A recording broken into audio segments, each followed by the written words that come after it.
Hello, I wanted to share with you today the safe use of a knife. It's often the piece of equipment that people have the most fear over because it can obviously cause some damage and some injury. So you want to make sure obviously nobody's around you when you're using the knife, keeping the sheath at all times until you're ready to use it, and putting the sheath somewhere close by so you can put it back into the sheath when you need to.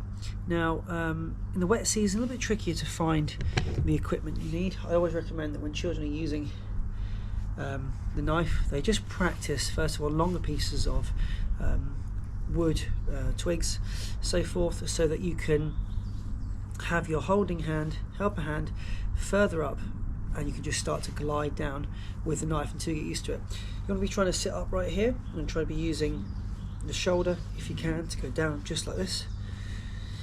They'll find a suitable motion that is right for them. Okay, so when you're holding it as well, obviously you hold it in a way that feels right around your hand, around your grip, and you're holding an angle again that feels right for you. So holding it here and pushing down, holding it here, pushing down. If it doesn't feel right like there, just sort of jump slightly. I'm moving the knife until it feels right for me. Pushing, now this is going slightly too far in. So you just start to have play around the knife. Where does it feel good for you? You can see here now I'm starting to shave off small pieces.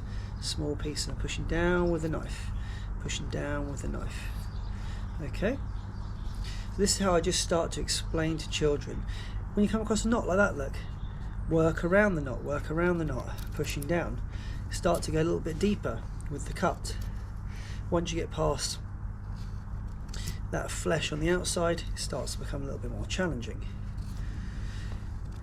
When you're a bit more au fait, a bit more comfortable with the use of the knife, you can also encourage children to pull up. So you're holding the piece central and pulling up with the knife. Central, pulling up. So you're not pushing down, you're pulling up with the knife. Not pushing down, you're pulling up. Okay.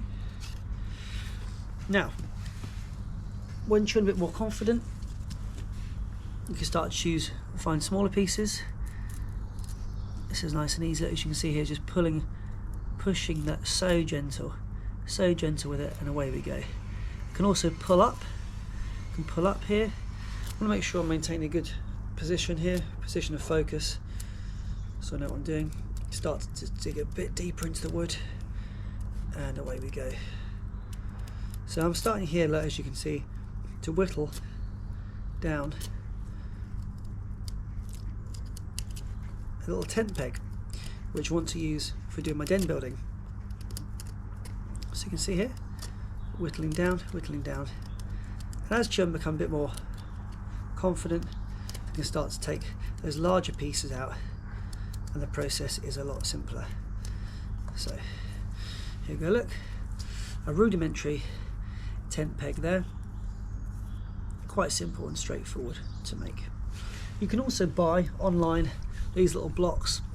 Again, in the seasons where we have the wetter weather, it's harder to find sticks. You can use blocks like this, but they are a little bit more fiddly with the hands. Okay, so you're going to encourage your children to hold the hands safely, maintain a good strong position, and this just cuts. Look at that, smooth cutting. You can start to dig in just there, start to drive the knife further in, creating the shapes that I want. So if I want to make a miniature mallet here, which I could do, it'll take a little while, that process, but I can start to just chip away at this edge, start to chip away down here at this edge, and often show children the versatility of the knife when I'm starting to make these little mallets. So you can see that it's coming together already. A miniature mallet is a bit of fun, maybe as a present for somebody who's doing their forest school training, to say to them, look, here we go, here's a little mallet for you for your troubles. So here we go. Bring it around there, bring it around like this. As you get more confident with it, you can start to take larger chunks out. I'm obviously sitting a little bit closer to the source here. Look, it's starting to cut away to produce the mallet. When I'm finished with my knife, obviously it goes back into the sheath, like so.